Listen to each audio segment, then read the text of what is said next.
CarPlay na modern na yung design tapos sobrang ganda at hindi pa siya lag. Plug and play na nga pala to kaya sobrang dali lang gamitin. Ayan, sinaksak na natin and then boom. Para sa easy switching habang nabiyahe papuntang YouTube, Netflix or CarPlay lang, i-connect nyo na yung hotspot ng cellphone nyo para ready to go na mamaya. Then ayan, napili ko nga muna is yung CarPlay para tayong mag-set ng ating music and then yung mapa natin. May recent searches na rin guys, so hindi na kailangan mag-search lagi. Then ayan, start na lang, ready to go na. Boom. Sobrang dali guys, diba? Walang kalaglag, grabe. Angas. Kung gusto niyo namang lumipat, click na lang yung back and then go kung YouTube or Netflix. Ayan, YouTube muna tayo. Then, pili lang kayo kung anong gusto nyong panuorin. At imagine nyo yun, dati akala ko, kailangan ko pang bumili ng sobrang mahal na head unit.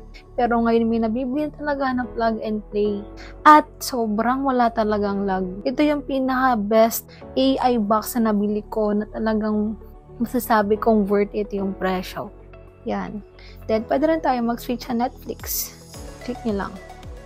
Sobrang basic, diba? Kaya kung hanggang ngayon wala ka pang CarPlay na may YouTube at Netflix, ito na yung bilhin nyo. Go!